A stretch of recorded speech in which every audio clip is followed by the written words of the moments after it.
Selamat mendengarkan podcast ini. Kejadian pasal 2 ayat 16 dan 17. Firman Tuhan berkata begini. Lalu Tuhan Allah memberi perintah ini kepada manusia. Semua pohon dalam taman ini boleh kau makan buahnya dengan bebas. Tetapi pohon pengetahuan tentang yang baik dan jahat itu, janganlah kau makan buahnya, sebab pada hari engkau memakannya, pastilah engkau mati. Pastilah engkau mati. Ini peringatan yang paling mengerikan. Pastilah engkau mati. Makan buah pengetahuan tentang yang baik dan jahat maksudnya mengkonsumsi, meneguk, menyerap sesuatu yang bukan berasal dari Allah di dalam pikiran mereka. Ada banyak buah yang dimakan untuk fisik, tetapi pengetahuan ini bicara mengenai pikiran. Ketika Adam dan Hawa menyerap sesuatu yang bukan kebenaran Tuhan, maka Adam dan Hawa gagal mencapai standar kesucian yang Allah kehendaki. Manusia pertama gagal menjadi manusia yang segambar dan serupa dengan Allah. Pastilah kamu mati. Kejadian pasal 3 ayat 19. Dengan berpeluh engkau akan mencari makananmu sampai engkau kembali lagi menjadi tanah. Karena dari situlah engkau diambil, sebab engkau debu dan engkau akan kembali menjadi debu. Ini kejadian yang paling tragis dari semua kejadian. Saya mengajak Bapak Ibu untuk membayangkan bagaimana manusia pertama ini hidup dalam dunia yang sangat sempurna.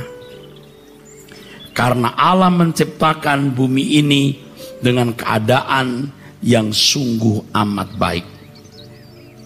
Selain itu manusia tidak mengalami kematian. Karena memang Allah tidak mendesain manusia mengalami kematian. Tetapi ketika manusia tidak mencapai standar kesucian yang Allah kehendaki, manusia gagal untuk memiliki gambar dan rupa Allah. Maka manusia harus mati. Keindahan yang dimiliki manusia sebelumnya, kekekalan yang dimiliki manusia sebelumnya, kekekalan dalam keindahan pupus. Dan ini tragis sekali. Hidup ini tragis, saudaraku. Manusia yang gagah, yang cantik, yang bisa kaya, terhormat, berpangkat, bergelar, berkedudukan, atau bagaimanapun indahnya, mati. Seandainya manusia masih memiliki kesempatan hidup 1000 tahun, 10.000 tahun, 1 juta tahun bahkan, tetapi kalau ada ujung akhir kehidupan, itu mengerikan. Itulah sebabnya saudaraku sekalian, hidup di bumi yang manusia pasti mati dan dunia menjadi rusak, itu tragis. Tetapi kenyataan yang kita lihat, banyak orang tidak menghayati ketragisan ini karena tidak mampu menghayati ketragisan ini. Tidak banyak saudara yang bisa menghayati tragisnya hidup ini. Walaupun secara nalar, secara logika saudara tahu tragis, tapi saudara tidak mampu menghayatinya. Karena ketidakmampuan menghayati tragisnya hidup, implikasinya jelas. Saudara tidak mempersiapkan diri secara proporsional, secara benar, secara memadai untuk kehidupan di balik kubur nanti. Pertanyaannya, mengapa banyak orang tidak mampu menghayati tragisnya hidup ini? Pertama, karena manusia tidak memiliki pemahaman yang cukup mengenai kebenaran. Karena tidak memiliki pengertian yang cukup mengenai kebenaran, ia tidak mampu memahami tragisnya hidup. Kedua, bertalian dengan yang pertama, karena manusia sudah terlanjur memiliki cita rasa dunia, sehingga hidupnya dibelenggu oleh berbagai obsesi, cita-cita, keinginan untuk meraih sebanyak-banyaknya apa yang ada di bumi ini demi kelengkapan dan kebahagiaan hidup. Banyak di antara saudara yang masih ingin memiliki ini, memiliki itu, dan berharap dengan memiliki hal-hal yang saudara idam-idamkan itu, saudara merasa memiliki hidup lebih lengkap dan bisa lebih bahagia. Dan saudara pasti tidak melihat tragisnya hidup. Orang yang serakah, orang yang pasti tidak menghayati tragisnya hidup. Orang yang masih mengingini dunia ini tidak mungkin menghayati tragisnya hidup. Dan orang-orang seperti ini pasti tidak mempersiapkan secara proporsional, secara memadai kehidupan di balik kuburnya. Dan faktanya inilah, hampir semua manusia yang terbelenggu oleh percintaan dunia, saudaraku, sehingga tidak melihat tragisnya hidup. Kapan orang menghayati tragisnya hidup? Ini secara negatif, waktu dia di ujung maut, waktu sekarat. Waktu sekarat, baru dia menyadari tragisnya hidup. Dua, waktu ditinggalkan orang yang paling dia cintai.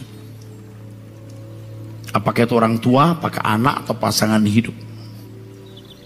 Gimana tidak ingin terjadi perpisahan itu, baru sakitnya perpisahan karena kematian.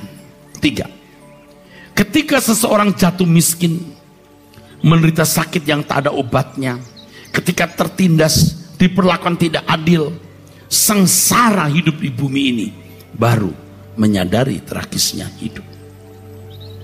Mestinya jangan karena hal-hal negatif ini, saudaraku. Saudara belajar kebenaran firman Tuhan, memiliki pemahaman yang cukup mengenai kebenaran.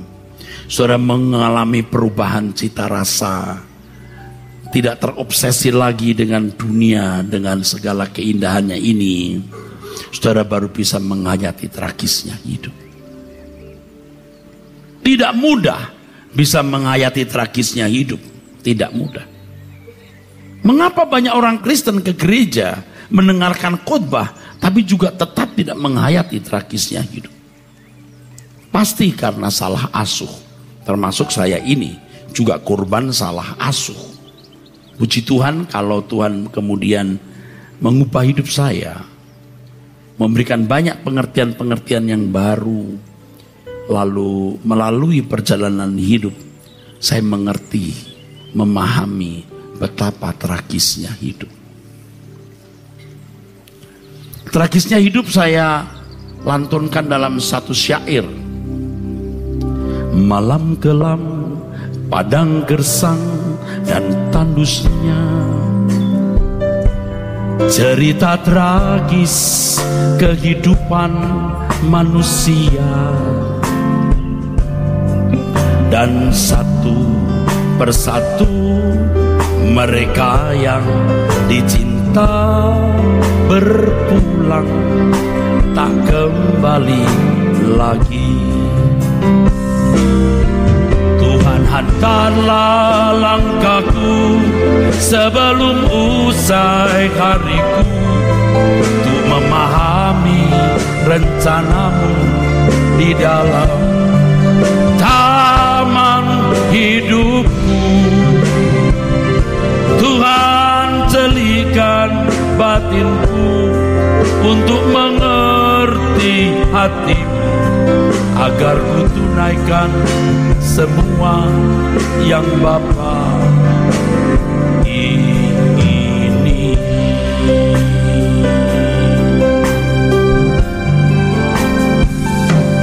Ada tanya dalam gelisah di hati, untuk apa aku ada di bumi ini? Bahwa sekejap bunga rumput pagi yang akan layu di sore hari. Malam padang gersang dan tandusnya, cerita tragis kehidupan manusia, dan satu persatu mereka yang dicinta berpulang tak kembali lagi. Tuhan, hantarlah langkahku sebelum usai hariku, untuk memahami rencanamu di dalam taman hidupku. Tuhan, celikan batinku untuk mengerti hatimu, agar ku tunaikan semua yang Bapa ini. Tuhan, hantarlah langkahku sebelum usai hariku, untuk memahami rencanamu di dalam taman hidupku. Tuhan, cerikan batinku untuk mengerti hatimu, agar ku tunaikan semua yang Bapa ingin. Di Perjanjian Lama kita tidak menemukan pernyataan tentang tragisnya hidup ini secara eksplisit. Tetap ada, tetapi secara eksplisit kita tidak menemukan itu, saudaraku, kecuali beberapa catatan yang nanti akan saya singgung, saudaraku, ya, adanya tragisnya hidup. Mengapa Alkitab Perjanjian Lama tidak mengekspos tragisnya hidup? Yang pertama, ini penting saudara ketahui, nanti saudara tahu mengapa saya menjelaskan hal ini. Yang pertama, karena orientasi umat Perjanjian Lama, khususnya bangsa Israel, itu duniawi. Tanah yang berlimpah susu dan madu, kejayaan lahiriah, kejayaan kemuliaan duniawi, ya. Dua, karena belum ada solusi, belum ada penebusan, belum ada anugerah, belum ada salib. Itulah sebabnya kalau di Perjanjian Lama tertumbuk kata Sheol yang sama dengan Hades. Ini bahasa Ibrani, ini bahasa Yunani. Tetapi mendengar kata Sheol itu kesannya mengerikan, karena belum ada solusi. Mengerikan, Yesus belum datang, belum mati di kayu salib, dan belum bangkit. Tapi Hades tidak selalu kesannya mengerikan, karena Hades di sini ada Hades yang nyaman dan ada Hades yang tidak nyaman. Ketika Tuhan Yesus mati, dia membawa tawanan-tawanan, artinya semua orang saleh yang dulu pernah hidup dan mati, semua ditawan, kecuali Henokh, Musa, dan Elia. Nah, kalau dewasa ini sering mendengar khotbah-khotbah yang diambil dari ayat-ayat Perjanjian Lama, dan seakan-akan kehidupan bangsa Israel itu bisa menjadi standar hidup orang percaya, di situ terjadi penyimpangan. sampai pada tingkat penyesatan. Sebab orientasi berpikir umat perjanjian lama itu ini dunia. Begitu masuk perjanjian baru, semua harus diarahkan kepada kehidupan yang akan datang. Dunia ini tragis, tidak bisa diharapkan lagi.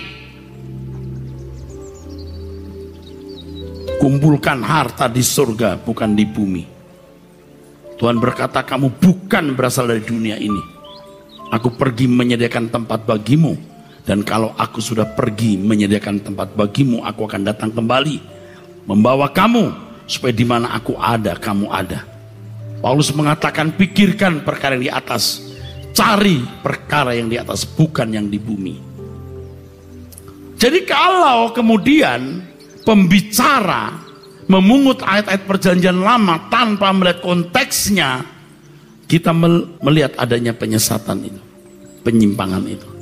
Korbannya ya ini, saudara-saudara sekalian, orang-orang yang akhirnya berorientasi kepada hal-hal duniawi, tidak mampu menyeberangkan hatinya untuk kekekalan, tidak mampu berpikir tentang langit baru, bumi baru, tidak mampu memindahkan hatinya di kerajaan surga, tidak mampu, dan tidak melihat tragisnya hidup ini karena masih mencoba mengkais-kais kesenangan hidup di bumi ini. Padahal ketika masuk perjanjian baru, kita yang dinyatakan bukan berasal dari dunia ini, keluargaan kita bukan dari dunia ini, Tuhan menyediakan tempat bagi kita di surga. Tapi tidak sanggup lagi. Sebagian besar saudara ini tidak sanggup lagi. Setuju, secara logika setuju, nalar saudara mengerti, tapi penghayatan saudara tidak mampu, karena irama hidup saudara sudah lama salah dan permanen kesalahan itu dalam penghayatan. 1 Petrus pasal 1 kita baca ayat 3 dan ayat yang keempat. Terpujilah Allah dan Bapa Tuhan kita Yesus Kristus, yang karena rahmat-Nya yang besar telah melahirkan kita kembali oleh kebangkitan Yesus Kristus dari antara orang mati kepada suatu hidup yang penuh pengharapan. Perhatikan, untuk menerima bagian, saudaraku, nanti bukan di bumi. Oleh kematian dan kebangkitan Yesus, kita dilahirkan dari kematian. Mati, kapan kita mati? Pastilah kamu mati. Mungkin ada orang yang mencoba bertanya, Pak, tapi kok tidak langsung mati itu Adam? Oh ya, tidak langsung mati seperti minum racun berat. Tapi sejak itu ia mengalami proses penuaan dan pasti mati. Lagi pula tidak ada orang yang umurnya lebih dari 1000 tahun. Paling lama Metusalah, usianya 969, tidak sampai 1000 tahun. Ingat, satu hari Tuhan 1000 tahun umur manusia. Hari itu memang. Jadi saudaraku sekalian, di dalam Tuhan Yesus kita memiliki hidup yang penuh pengharapan. Kita dibangkitkan, dilahirkan dari kematian. Pastilah mati. Tragis hidup ini menjadi tidak tragis kalau kita memiliki kebangkitan. Itulah sebabnya kalau saudara membaca kisah para rasul, pemberitaan Injil Rasul Paulus selalu menekankan kebangkitan. Kiranya hari ini kita nyaris tidak mendengar hal kebangkitan, langit baru, bumi baru, nyaris tidak kita dengar. Yang banyak diajarkan ayat-ayat perjanjian lama. Kamu jadi kepala bukan ekor. Doa Yabes. Yang semua orientasinya berkat jasmani. Kiranya Allah memberkati, memperluas tanahmu. Nggak ngerti bahwa umat perjanjian baru itu orientasinya langit baru, bumi baru. Saudara saja yang sudah sekian kali datang mendengar firman ini, banyak yang tidak sanggup memikirkan karena irama hidup saudara sudah terlanjur salah. Mari kita ulangi ayat 3 ke 4 sekaligus. Terpujilah Allah dan Bapa Tuhan kita Yesus Kristus, yang karena rahmat-Nya yang besar telah melahirkan kita kembali oleh kebangkitan Yesus Kristus dari antara orang mati kepada suatu hidup yang penuh pengharapan, untuk menerima suatu bagian yang tidak dapat binasa, yang tidak dapat cemar, dan yang tidak dapat layu, yang tersimpan di sorga bagi kamu. Ya, di sorga bagi kamu. Kita tidak boleh menjadi bagian dari dunia ini, dan dunia tidak boleh menjadi bagian hidup kita. Tidak boleh. Tetapi karena sudah begitu akrabnya dengan dunia, kita menjadi bagian hidup dunia ini, dunia menjadi bagian hidup kita. Udah akrab. Tidak sanggup menghayati tragisnya hidup, dan tidak sanggup memindahkan hati di kerajaan surga.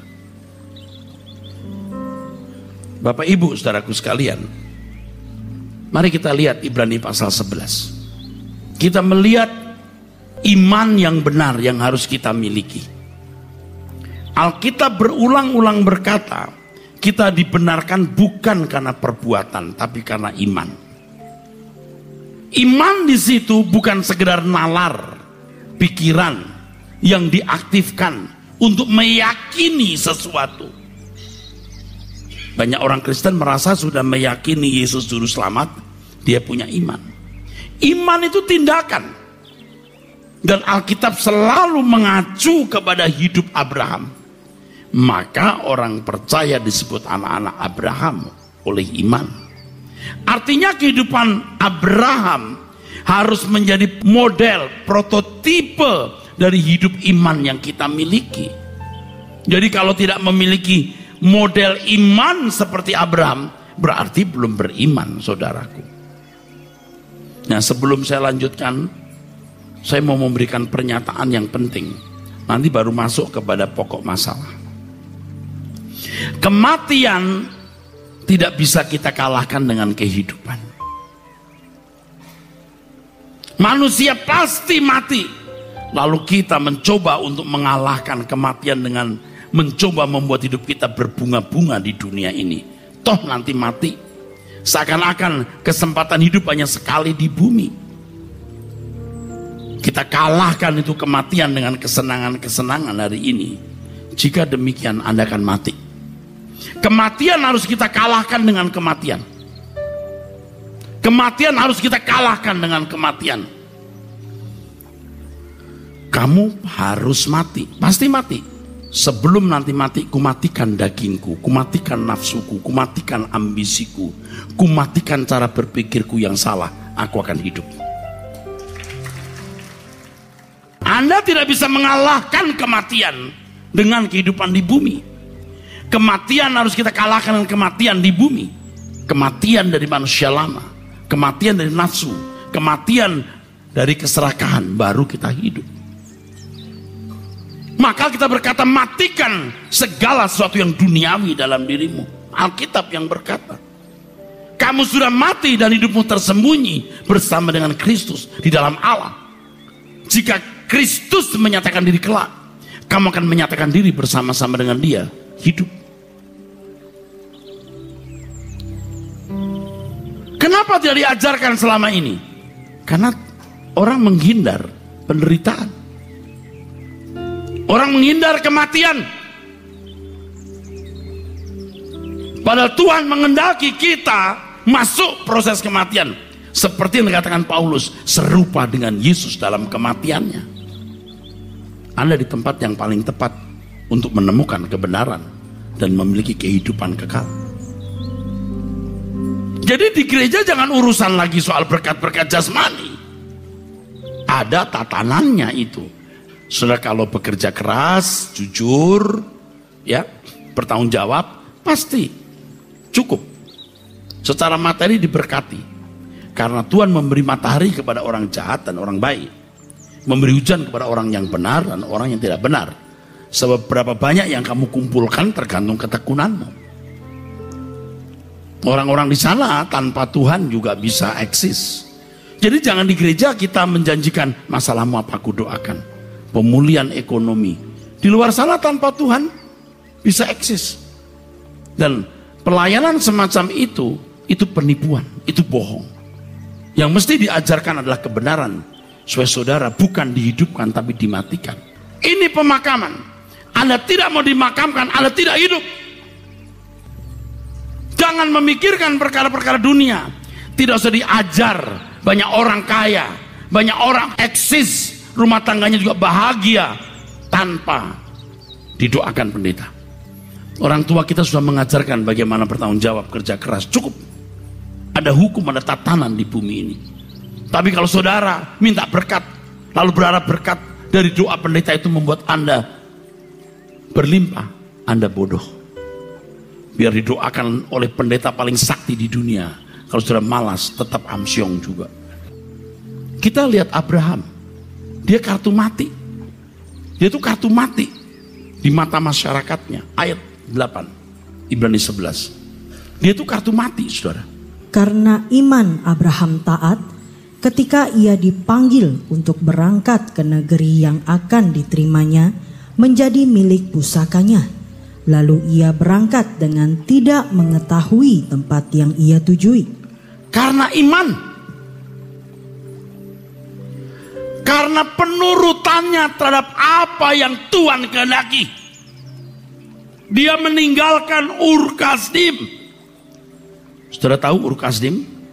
Itu pada zamannya sekitar tahun 2000 sebelum Masehi. Itu tanah yang sangat subur. Daerah metropolis. Hari ini penggalian arkeologi membuktikan lembah Sumeria, di mana terdapat kota Ur yang kita kenal Ur Kasdim, asal Abraham. Itu daerah yang sangat maju, rumah permanen, tembikar-tembikarnya, ya, lalu lempengan-lempengan tulisan seperti perpustakaan sudah ada. Betapa majunya. Lalu Abraham mau keluar, negeri mana? Dia tidak tahu yang dituju. Kalau mau negeri yang maju selain lembah Sumeria, Mesir. Tetapi Abraham tidak berkata ke Mesir. Ini padang gurun dan buas dan liar. Buktinya, keponakan Abraham, Lot, pernah ditawan oleh Raja Kedorlaomer ketika mereka mengalahkan kota Sodom Gomora sebelum dihancurkan Tuhan. Saudaraku sekalian, pertaruhan Abraham itu segenap hidupnya loh. Ini orang tidak waras loh. Ditanya kemana Abraham? Jawabnya Abraham apa? Nggak tahu. Loh, apa dasarnya kamu pergi? Percaya.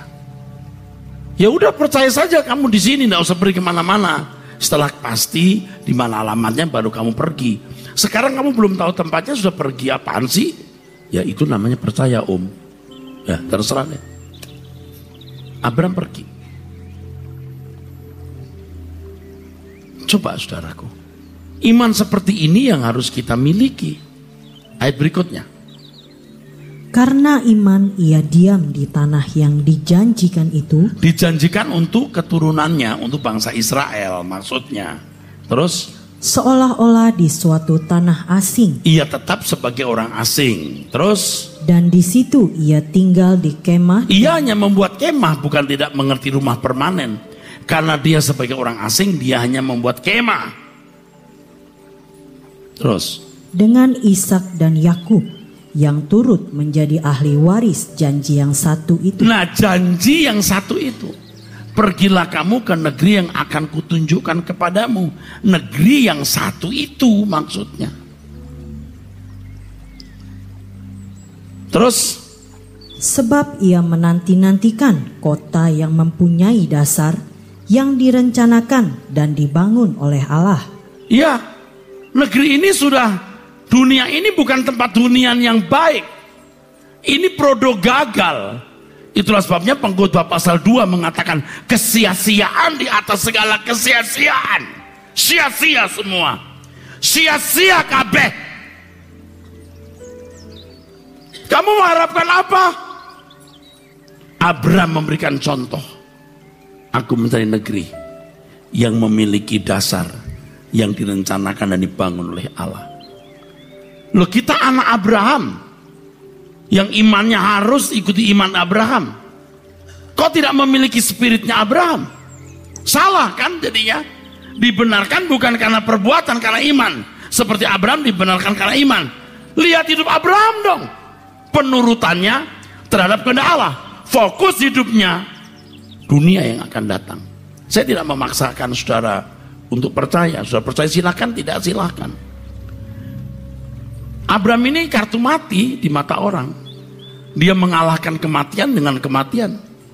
Dia baru hidup. Ayat 13. Dalam iman mereka semua ini telah mati sebagai orang-orang yang tidak memperoleh apa yang dijanjikan itu. Yang dijanjikan bukan tanah Kanaan yang sekarang diperebutkan di Palestina. Inilah janji itu. Yang mana? Teruskan. Tetapi yang hanya dari jauh melihatnya dan melambai-lambai kepadanya, dan yang mengakui bahwa mereka adalah orang asing dan pendatang di bumi ini. Ya, orang asing dan pendatang di bumi ini. Dari jauh melambai-lambai. Ini pasti bukan secara fisik, saudara. Dalam iman. Tidak kelihatan negeri itu. Tetapi ketika di ujung maut, Abraham mengerti, oh ternyata di sana. Terus, sebab mereka yang berkata demikian menyatakan bahwa mereka dengan rindu mencari suatu tanah air. 15. Dan kalau sekiranya dalam hal itu mereka ingat akan tanah asal yang telah mereka tinggalkan, maka mereka cukup mempunyai kesempatan untuk pulang ke situ. Aduh, Abraham kesepian, tidak punya saudara. Bahkan ketika kelaparan melanda hidup Abraham dan orang-orang yang beserta dia, Abraham tidak pulang ke Ur Kasdim, dia pilih ke Mesir. Nyaris istrinya diambil Firaun. Begitu integritas Abraham, dia tidak menoleh ke belakang. Kita jangan mengkhianati Tuhan Yesus. Jangan mengkhianati bapak-bapak gereja. Jangan mengkhianati pendahulu-pendahulu kita yang begitu mencintai Tuhan dan merindukan tanah air surgawi. Ayat berikutnya. Tetapi sekarang mereka merindukan tanah air yang lebih baik, yaitu satu tanah air sorgawi. Sebab itu Allah tidak malu disebut Allah mereka, karena Ia telah mempersiapkan sebuah kota bagi mereka. Kota atau negeri atau tempat domisili. Kita harus benar-benar meyakini dan menerima bahwa negeri kita itu nanti setelah kubur kita, bukan di bumi ini. Kita tidak boleh terikat dengan segala kesenangan yang ada di bumi ini. Tidak salah saudara memiliki rumah, mobil, kendaraan, dan semua fasilitas. Tapi jangan terikat dengan dunia ini, saudaraku. Tuhan berkata, aku pergi menyediakan tempat bagimu. Dan kalau aku sudah pergi menyediakan tempat bagimu, aku akan datang kembali supaya di mana aku ada, kamu ada. Kumpulkan harta di sorga bukan di bumi. Sebab di mana ada hartamu berada, di situ hatimu berada. Kekristenan itu tidak membuka ruangan sama sekali untuk hal duniawi. Kecuali perjanjian lama yang orientasinya masih duniawi memang. Perjanjian baru ini mengarahkan kita sepenuhnya kepada kerajaan Tuhan Yesus Kristus yang akan datang. Tetapi suasana kerajaan itu sudah kita nikmati dan kita miliki mulai sekarang ini. Nah, kalau khotbah-khotbah pendeta diarahkan pada pemenuhan kebutuhan jasmani dan ayat-ayat yang diambil, ayat-ayat yang berkenaan dengan janji-janji berkat, maka kehidupan kekristenan yang sejati lumpuh. Sehingga manusia-manusia yang ke gereja ini tetap duniawi. Tidak memiliki penghayatan bahwa dunia ini tragis. Bahwa kita ini dipersiapkan hanya untuk mewarisi kerajaan surga bersama Tuhan Yesus. Tidak mampu, saudaraku.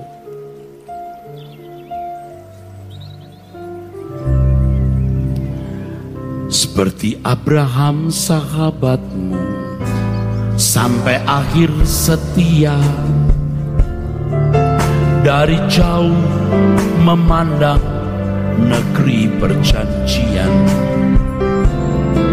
Kanaan surgawi permai, tanah air yang kau janjikan, tempat pertemuan semua saleh Tuhan. Bawa aku ke sana, ajar aku setia, mengerti semua maksud dan jalanmu.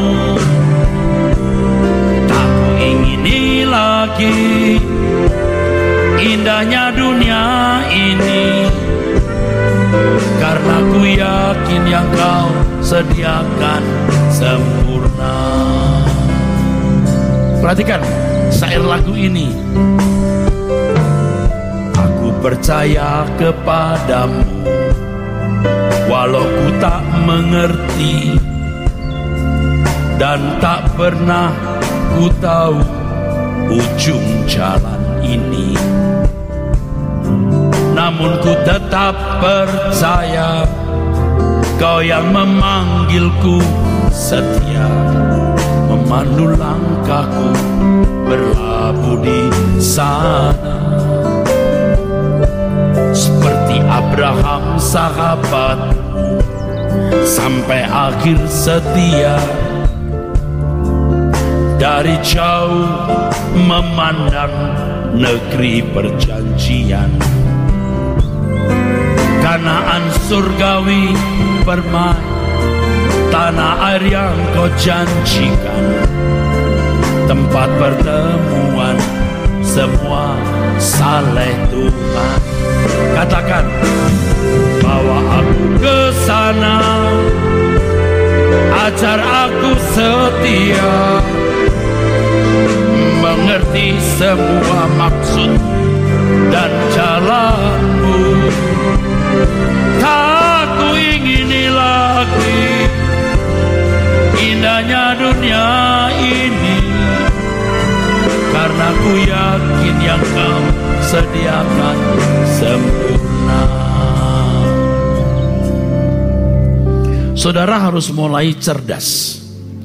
Bicara soal berkat Abraham, yang catatannya adalah semua bangsa di bumi ini akan diberkati. Itu bukan berkat jasmani, itu Tuhan Yesus. Semua bangsa di muka bumi ini akan diberkati, itu Tuhan Yesus. Bicara soal berkat Abraham, jangan mengarahkan orang kepada berkat jasmani, itu penyesatan. Justru kalau kita melihat hidup Abraham, dia tidak peduli dengan berkat jasmani. Dia mempertaruhkan hidupnya jadi kartu mati di mata manusia untuk menemukan negeri yang dia sendiri tidak tahu di mana. Dari hal ini maka saya menulis syairnya. Aku percaya kepadamu walau ku tak mengerti, dan tidak pernah ku tahu ujung jalan ini, namun ku tetap percaya kau yang memanggilku setia, memandu langkahku berlabuh di sana. Aku akan sampai di situ. Seperti Abraham sahabatmu, sampai akhir setia. Dari jauh memandang negeri perjanjian, Kanaan surgawi, negeri yang Tuhan janjikan. Semua orang saleh Tuhan nanti akan bertemu di situ. Dan kita serius mengatakan, bawa aku ke sana, ajar aku setia, mengerti semua maksud dan jalanmu. Aku ingini lagi indahnya dunia ini, karena ku yakin yang kau sediakan sempurna. Saudara, kalau tidak merubah cara berpikir saudara, saudara masih duniawi, Anda tidak akan dikenal Tuhan. Saudara tidak akan diperkenankan masuk ke dalam keluarga kerajaan Allah atau masuk rumah Bapa. Sebagian saudara ini Dan kalau tidak salah, sebagian besar saudara belum berani untuk akil balik dan fokus kepada kebenaran di mana kita diarahkan ke langit baru, bumi baru. Puji Tuhan saudara datang ke tempat yang tepat. Saya tidak mengatakan kita paling benar, nanti jadi sombong, tapi kita ini benar. Karena Alkitab berkata begitu. Saudara harus berani memindahkan fokus hidup. Nah, tadi sudah saya katakan, saya memintas ya. Kematian itu tidak bisa dikalahkan dengan kehidupan. Artinya karena mati, kita senang-senangkanlah hati kita. Karena nanti kita mati, ya mari kita makan minum, sebab besok kita mati. Itu filosofi manusia pada umumnya. Tetapi Tuhan Yesus mengajarkan, kalahkan kematian dengan kematian. Itulah sebabnya khotbah ini sebenarnya lanjutan khotbah minggu lalu. Saya harus menambahkan hal ini untuk melengkapi kebenaran yang temanya adalah kehilangan nyawa.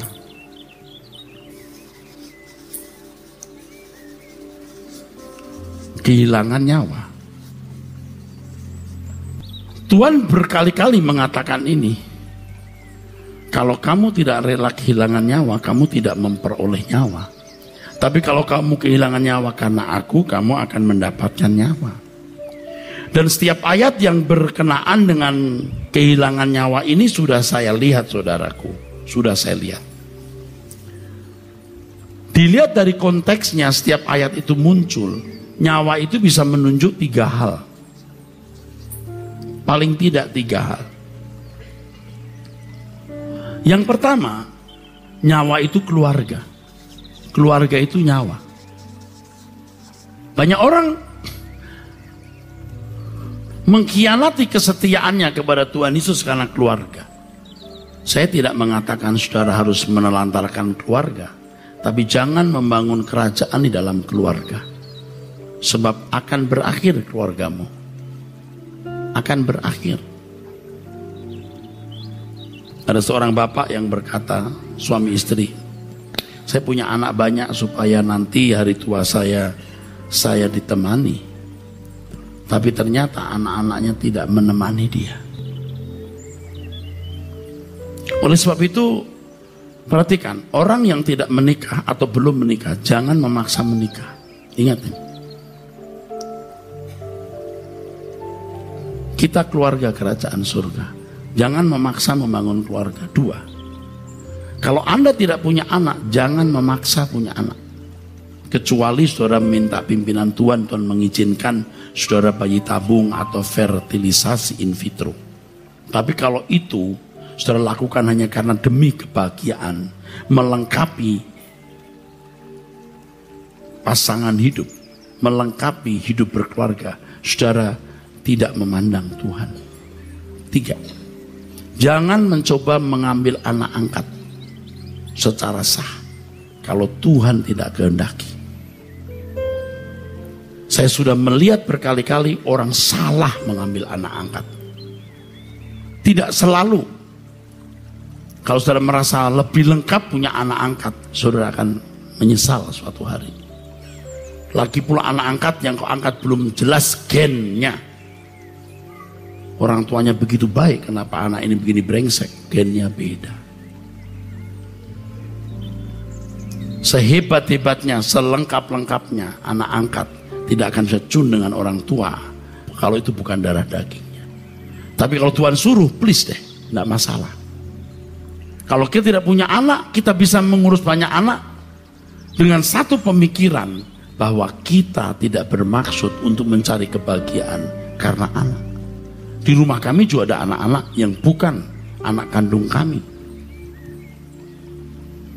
Dan kami juga perhatikan mereka, masa depan mereka dengan sungguh-sungguh, dan kami sayang. Apa yang kami makan, mereka makan. Juga ada kamar seperti anak kandung saya sendiri. Tetapi semua harus dalam kontrol dan kendali Tuhan. Nah, orang berpikir keluarga ini kebahagiaan. Salah loh. Kebahagiaan kita hanya Tuhan, saudaraku. Satu kali kita akan berpisah dengan orang-orang yang kita cintai, yang kita bangun dalam keluarga. Dan kita akan membangun satu keluarga besar, di mana Bapak di surga menjadi Bapaknya.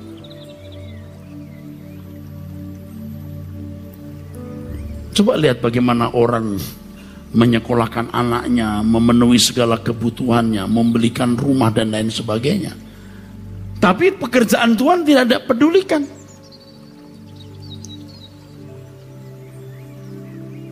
Kalau kamu mengasihi orang tuamu lebih daripadaku, engkau tidak layak bagiku, kata Tuhan. Kalau kamu mengasihi orang tuamu lebih dari aku, kamu gak layak bagiku. Kalau kalimat yang lain yang lebih ekstrim, kalau kamu tidak membenci ayahmu, ibumu, saudaramu laki-laki perempuan, bahkan nyawamu sendiri, kamu tidak layak bagiku. Saya berseri khotbah ini belum saya jelaskan lengkap, belum. Tadi termasuk introduksi, tapi itu penting saudaraku sekalian, bahwa kematian tidak bisa dikalahkan dengan kehidupan di bumi, tapi dengan kematian. Ini yang harus pertama, tidak boleh menjadi berhala. Yang kedua, keindahan dunia. Keindahan dunia. Nanti setiap ayat itu memilih konteks itu. Maka saudara jangan tidak datang ke gereja. Yang ketiga, kenyamanan. Orang Kristen tidak bisa tidak pikul salib. Berkat bagi umat perjanjian lama itu kemakmuran, tapi berkat bagi umat perjanjian baru, saudaraku, penderitaan. Ini berhala. Nah, sering orang ke gereja malah dijanjikan pertolongan dari masalah, dijanjikan bagaimana bisa melewati hari dengan senang tanpa problem. Itu kan menyesatkan. Itu menyesatkan. Bukan berarti kalau saudara nanti menderita, enggak. Karena damai sejahtera Allah melampaui segala akal akan memimpin kita. Yang itu tidak bisa diungkapkan dengan kata-kata.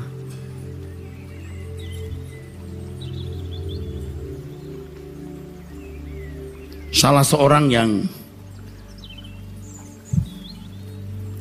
cukup saya kenal, suatu hari di persekutuan doa dia bersaksi.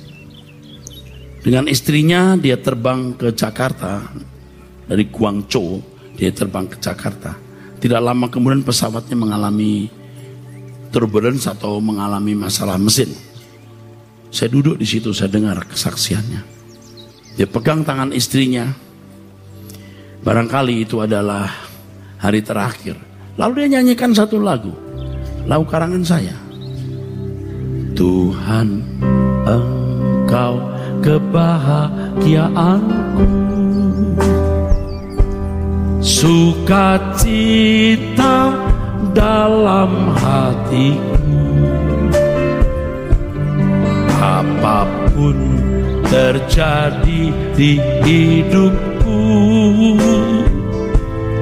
Tuhan Yesus cukup bagiku. Walau hidup ini aku sendiri, Engkau setia menemani.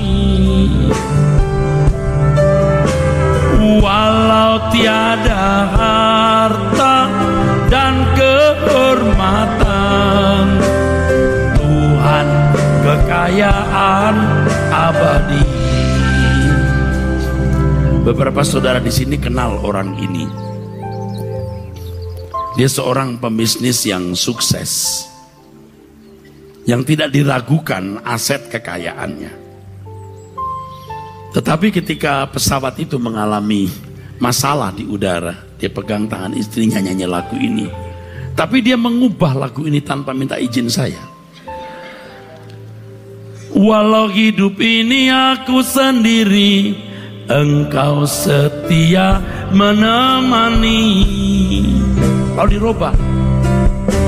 Walau banyak harta dan kehormatan, Tuhan Tuhan Engkaulah segalanya. Dia tidak izin saya, tapi dia pikir mungkin nggak akan ketemu lagi, bagaimana mau izin. Tapi ternyata pesawat itu membawanya ke Jakarta dengan selamat. Biar banyak harta dan kehormatan, tetap Tuhan segalanya, bukan harta itu. Harus kehilangan nyawa. Kehilangan nyawa bukan berarti harta saudara-saudara kasih orang sembarangan. Tidak terikat dengan harta itu. Tidak terikat dengan keluarga. Nah, yang terakhir paling hebat, rela pikul salib. Nah, ini konteksnya ketika Tuhan Yesus mengatakan, aku akan ke Yerusalem, menderita mati dan dibangkitkan. Petrus mencoba mencegah Yesus. Tuhan, kiranya Allah menjauhkan hal itu. Lalu reaksi Tuhan Yesus, "Nyah, iblis, engkau suatu batu sandungan bagiku, sebab engkau bukan memikirkan apa yang dipikirkan oleh Allah, tetapi yang dipikirkan oleh manusia." Tidak ada orang Kristen yang boleh tidak memikul salib. Nah, selama ini apa yang diajarkan? Berkat, klaim janjinya. Tuhan dipuji-puji, oh Allah kuat dan perkasa. Justru tidak begitu. Kalau saudara melihat sejarah gereja, Tuhan Yesus seperti kalah melawan dewa Zeus dan Hermes. Yesus seperti tidak berdaya. Orang-orangnya, murid-muridnya, orang percaya dianiaya, disembelih, dipotong, dipancung. Tuhan seakan-akan tidak ada. Tapi itu bukan kekalahan. Amin. Jadi saudara perhatikan tuh, kalau gereja-gereja tertentu, oh Tuhan tuh diagung-agungan, perkasa, kuat. Dia memang perkasa, enggak usah ngomong. Sekarang yang perkasa itu harus batinmu untuk meneladani dia. Nah, cara pandang ini beda. Amin nggak ya? Waduh, kok beda Pak? Justru beda, tapi ini yang benar. Jangan saudara pikir Tuhan tuh kayak anak kecil yang disanjung-sanjung itu terus senang gitu. Oh dahsyat itu luar biasa kok. Terus Tuhan, hihihi. Yesus yang mana itu? Yesus yang benar itu Yesus yang mengajak kita menderita, memikul salib. Waktu kamu di belakang tidak adil oleh kelompok-kelompok tertentu, jangan membalas. Selain kita mau jadi berkat bagi orang lain, kita menjaga keutuhan negeri ini. Kita jadi orang Kristen, anggota masyarakat yang beradab. Jangan mencela agama lain. Kita beradab. Amin.